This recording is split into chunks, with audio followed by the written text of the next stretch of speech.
Teman-teman semuanya, malam ini kita sharing tentang diam. Benar gak sih? Benar ya? Tentang diam. Dan saya gak mau ngebahas dari sisi fikih, hukum diam. Terus nanti ada juga yang bertanya tentang hukum puasa diam, puasa gak ngomong, dan seterusnya. Karena memang dakwah saya agak sedikit menghindari perdebatan fikih. Kita akan coba renungkan beberapa kisah tentang diam yang ada di dalam Al-Quran. Setidaknya ada 4 apa 5 gitu kisah tentang amazingnya diam itu di dalam Al-Quran. Yang menurut saya nih, setelah saya coba tadabbur beberapa ayat tentang kisah diam ini dalam Al-Quran, ternyata sama, poinnya tuh sama di antara semua kisah.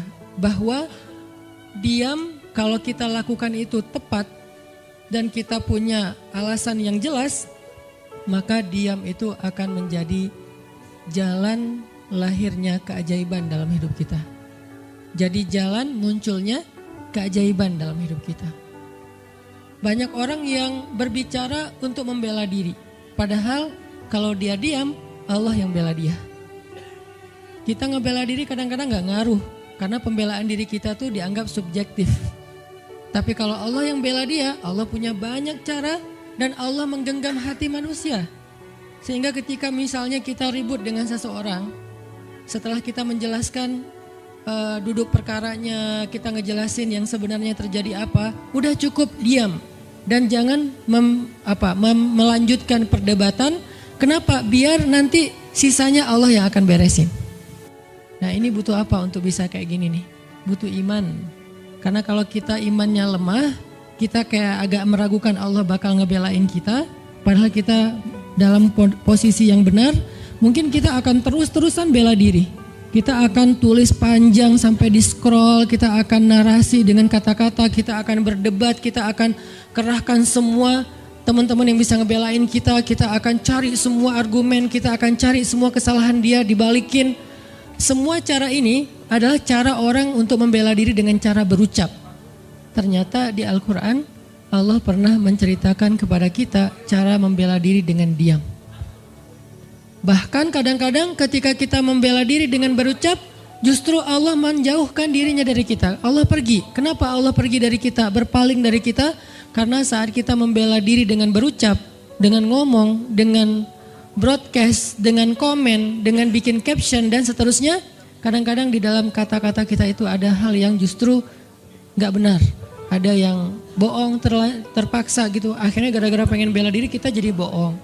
Gara-gara pengen bela diri kita jadi cari-cari kesalahan orang lain. Gara-gara pengen bela diri kita jadi buka aib. Gara-gara pengen bela diri kita jadi melebih-lebihkan sesuatu yang harusnya gak kayak gitu. Artinya justru karena kita berucap, karena kita ngomong malah jadi salah. Akhirnya orang gak respect, Allah lebih gak respect lagi. Sehingga malam ini kita pengen belajar tentang gimana cara menjemput keajaiban ketika kita punya masalah dengan seseorang lewat diam. Mungkin teman-teman sering mendengar hadis yang disampaikan oleh para penceramah, para ustadz. Hanya mungkin malam ini kita akan lebih banyak ngambil contoh. Karena saya pikir narasi-narasi ideal berupa ayat dan hadis udah banyak yang menyampaikan. Tapi membawanya dalam contoh konkret daily kehidupan kita itu mungkin gak semua orang aware. Karena emang kehidupan orang beda-beda. Apalagi misalnya seorang ustadz yang mungkin jarang main sosmed. Dia gak tahu masalah di sosmed itu apa. Seolah-olah sosmed itu bukan realitas hidup. Padahal kita tahu anak muda Indonesia main sosmed sehari gak kurang dari 6 jam. Berarti ada 6 jam realitas kehidupan kita yang jarang dibahas dan dibimbing dengan bimbingan agama Allah, Al-Quran dan hadis. Kenapa? Karena realitas ini kurang difahami oleh sebagian guru-guru, oleh sebagian ulama yang mereka emang agak gak terlalu akrab dengan sosmed. Mereka gak akrab dengan yang namanya Instagram, YouTube, Twitter, Line apalagi. Karena Line ini anak mudanya mungkin ABG banget kan. Jadi agak-agak kurang akrab. Kalaupun mereka pakai itu hanya karena soleh banget kali ya.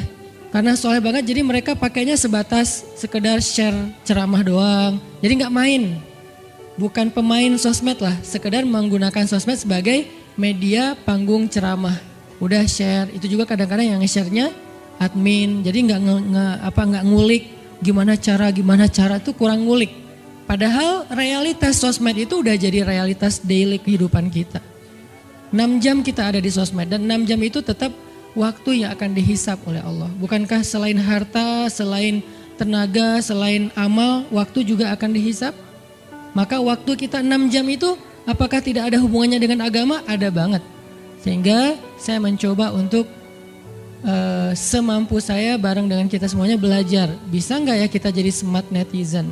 Atau dalam kehidupan sehari-hari bisa jadi smart citizen dengan sikap diam.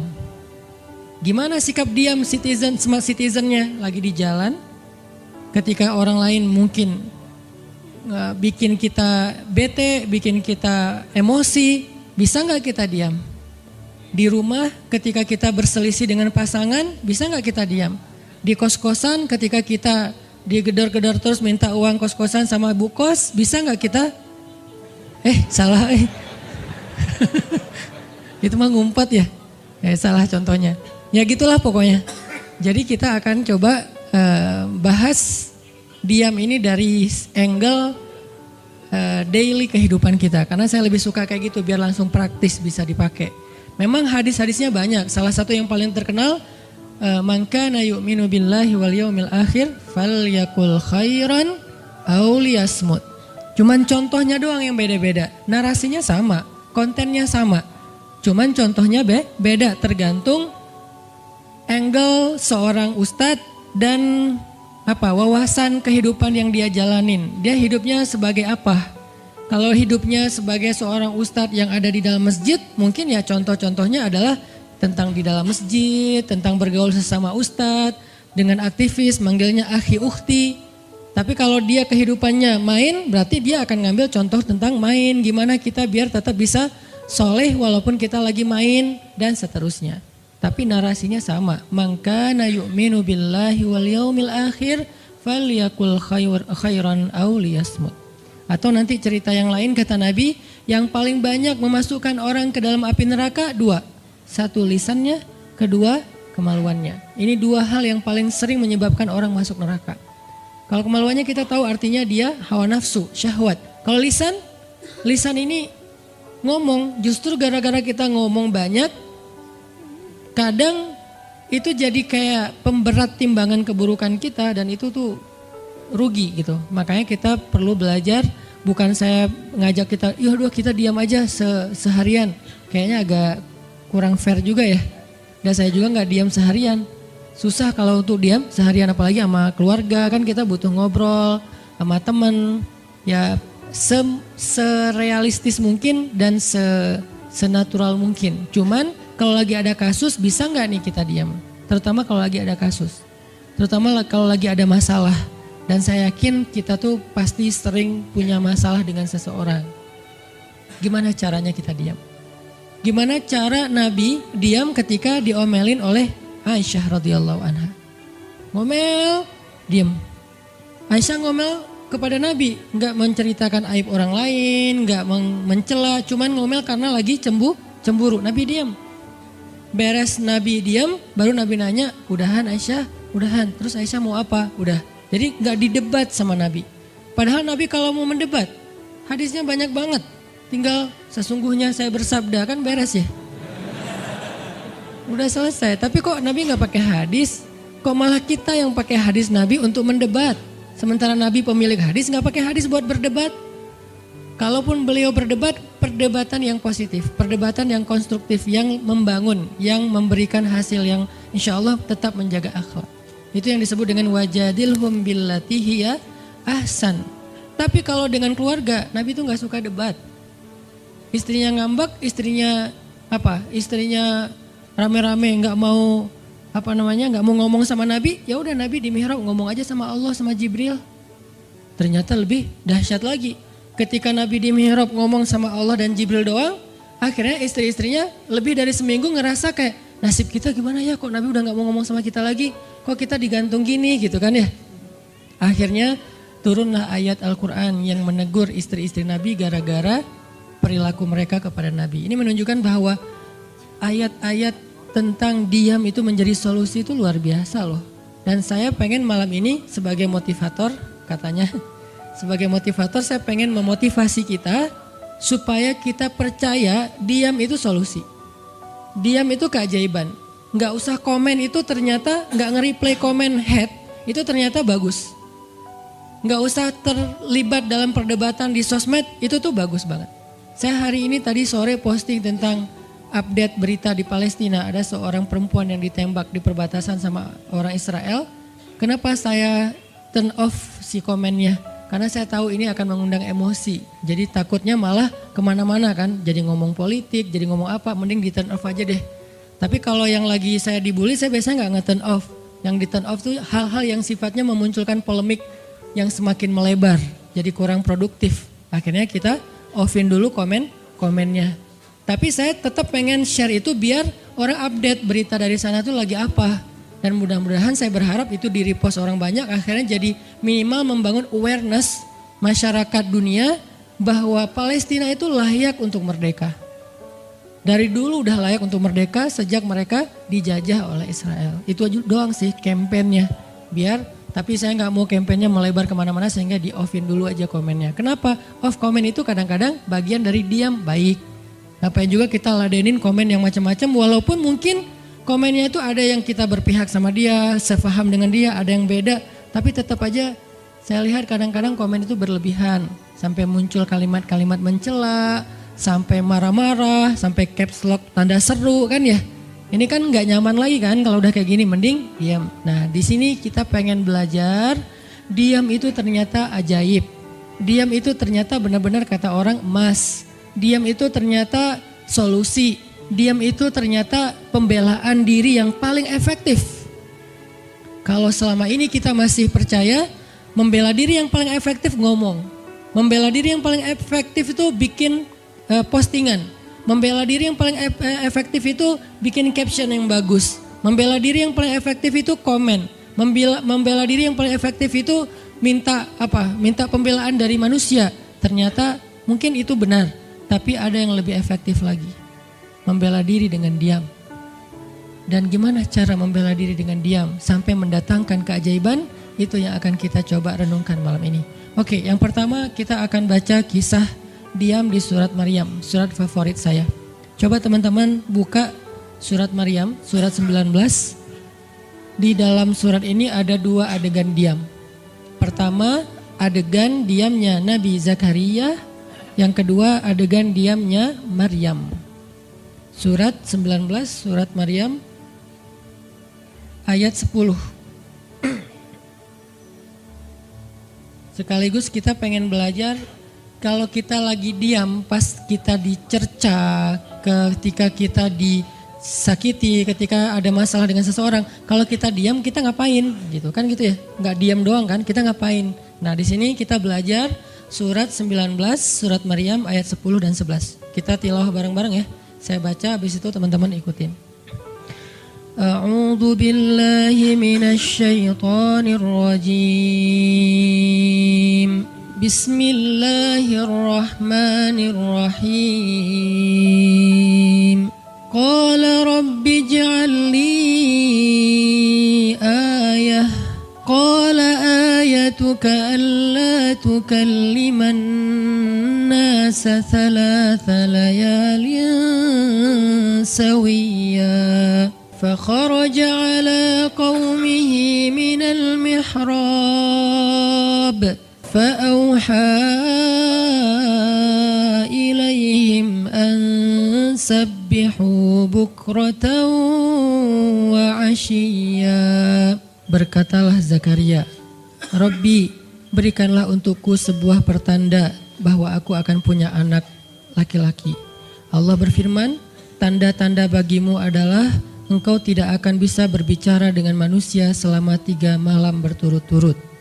Maka keluarlah Zakaria kepada kaumnya dari mihrabnya dan memberi mereka isyarat supaya mereka bertasbih kepada Allah setiap pagi dan petang. Ini adalah adegan ketika Nabi Zakaria dapat berita gembira akan punya anak laki-laki. Karena Nabi Zakaria berdoa minta anak laki-laki dari sejak nikah sampai usia 80 tahun. Kurang lebih sekitar 50 tahun berdoa. Lama banget, ya Allah beri anak, ya Allah beri anak. Sampai iparnya udah punya anak keren namanya Maryam. Iparnya adalah Imran. Udah punya anak keren banget, cewek, solehah, dari kecil udah beribadah di Masjidil Aqsa. Zakaria masih minta anak, ya Allah, ya Allah, ya Allah. Sampai puncaknya Zakaria ngelihat Maryam dapat makanan dari langit. Zakaria datang ke mihrab Maryam. Terus di situ udah ada makanan yang bukan dibawa oleh Zakaria. Zakaria nanya, "Anna laki hadza ya Maryam?" Maryam dapat dari mana makanan ini? Kata Maryam, "Huwa min indillah, dari Allah," kata Maryam. Gimana caranya? Kata Maryam, Allah punya cara sendiri. Allah yarzuqu may yasha bighairi hisab. Terserah Allah gitu. Masya Allah, Masya Allah. Zakaria kagum sama Maryam. Langsung pergi ke mihrabnya Zakaria, sholat. Dan di dalam sholatnya Zakaria berdoa, hunalika da'a Zakaria rabbah. Di saat itulah Zakaria benar-benar nangis berdoa kepada Allah, ya Allah, Rabbi habli min ladunka dzurriyyatan thayyibah innaka sami'ud du'a. Ya Allah, beri saya anak seperti dia, seperti Maryam. Engkau maha mengijabah doa dan saya enggak pernah berputus asa meminta kepadamu. Udah 50 tahun lebih. Tiba-tiba Allah bilang, ya Zakaria, inna nubashiruka bi ghulam ismuhu Yahya lam naj'al lahu min qablu samia. Zakaria, sekarang kami akan perkenankan doamu, kamu akan punya anak, beri dia nama Yahya. Belum pernah ada anak seperti dia yang soleh di muka bumi. Zakaria kaget, walaupun doa tapi beliau masih berpikir kayak gimana caranya saya punya anak. Ini kayak tarik-tarikan antara logika manusia dengan iman. Imannya percaya Allah Maha Kuasa, tapi logikanya gimana caranya? Istri saya udah tua, saya juga udah tua. Lalu Nabi Zakaria bertanya untuk biar lebih tenang, supaya logikanya nggak ragu lagi. Kalau imannya udah mantap, tinggal logika. Zakaria tanya, beri saya ij'al li ayah, beri saya bukti, tanda, gimana cara saya punya anak. Kata Allah, tandanya alla tukalliman nas salasa layalin sawiyya.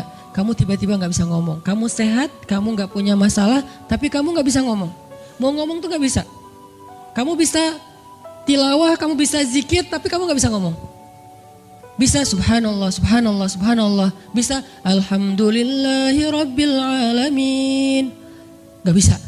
Jadi baca Quran, kalau ada Quran, tapi dulu kan Taurat ya. Baca Taurat bisa, zikir bisa, hayya ala sholah, kalau azan ada azannya bisa. Pokoknya semua bisa kecuali mau ngomong tuh gak bisa.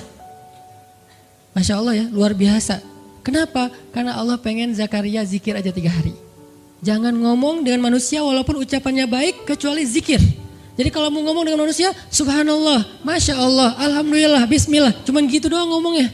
Gak bisa, lu mau kemana? Gak bisa. Insya Allah gitu. Jadi cuman bisa zikir.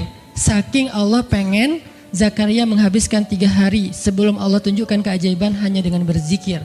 Apa poinnya di sini? Kalau kita pengen ada keajaiban dalam diam, maka isilah diam kita dengan zikrullah. InsyaAllah nanti kita lanjutkan setelah sholat isya. Bismillahirrahmanirrahim. Teman-teman semuanya, kita lanjutkan tadabbur kita terhadap ayat di surat Maryam. Ayat 10 dan 11, kisah keajaiban yang diperoleh oleh Nabi Zakaria alaihissalam. Dengan Allah anugerahkan untuk beliau anak yang super duper keren luar biasa yang bernama Yahya alaihissalam. Dan salah satu cara Allah subhanahu wa ta'ala mendidik Nabi Zakaria untuk menjemput keajaiban itu adalah Allah menyuruh Zakaria untuk diam dan mengisi diamnya dengan zikratullah bukratan wa asiyya. Mengingat Allah pada waktu pagi dan pada waktu petang. Artinya diisi dengan zikir. Dan waktu itu Nabi Zakaria menurut ulama tafsir, beliau tidak cacat lisannya, benar-benar bisa ngomong.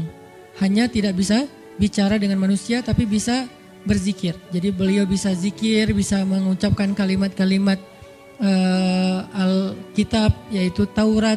Beliau bisa membaca ayat-ayat Allah, beliau bisa mengucapkan kalimat bismillah dan seterusnya, tapi nggak bisa ngomong dengan manusia. Dan itu terjadi selama 3 malam. Dan akhirnya setelah 3 malam, Nabi Zakaria tiba-tiba dapat berita gembira kalau istri beliau hamil. Ini pelajaran penting banget buat kita.